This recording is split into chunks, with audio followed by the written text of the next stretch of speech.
Hi, welcome back to Basement Backgammon. In this episode, we'll be looking at problem 77 in Bill Robertie's 501 Essential Backgammon Problem Series. In this problem, black is to play a 6-2. It's pretty early in the game, which is interesting because I thought we were doing more diversification plays, which kind of implies mid-game. And we already had a chapter on openings. But this particular problem does talk about duplication and diversification. So, take a quick look at it, see what you want to do with 6-2. I'll give you 10 seconds to decide. Hit the pause button if you need more time.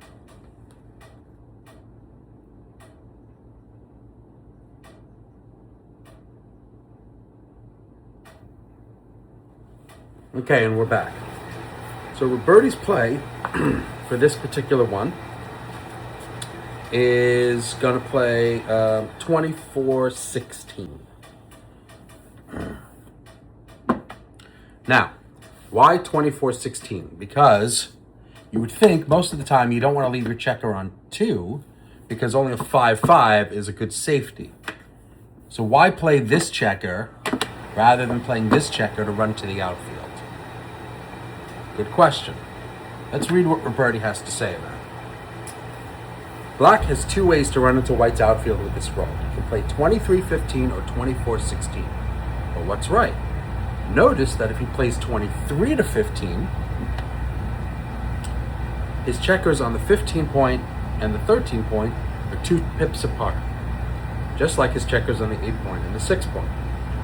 So on the next turn, the numbers that make outer board points, 6, 4, 5, 3, 4, 2, are the very same numbers that make inner board points, 6, 3, 5, 4, 4, 2. But if he plays 24-16, I think you know where this is going. The 16 point and 13 point are 3 pips apart, and as a result, black has different numbers to make outer board points, and that's diversification, and that's the right play. So let's talk about this for just a second. This is a really great concept, that if you are spreading checkers around the board, you want to see where your stacks are to make points, and you want to make sure that you have different sets of numbers that will make you points in different places.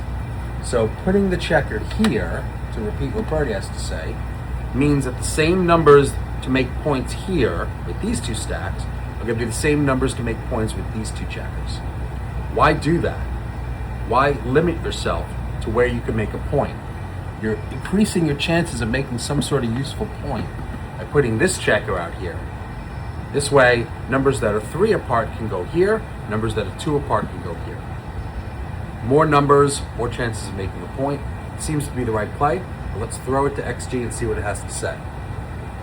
Hi, and we're back with our XG analysis. In this analysis, we have to play a 6-2. And when we play a 6-2 in cash mode, we find that the 24-16 is indeed the right play. Now, it's not a huge difference, believe it or not, between 23 and 15. In fact, it's 0.4% difference.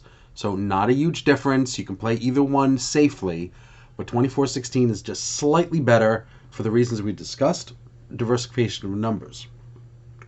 Now, if I change to match play, at a 0-0, 11-point match, you'll see it's the same. Again, not a very big difference. In fact, it's even closer in match play.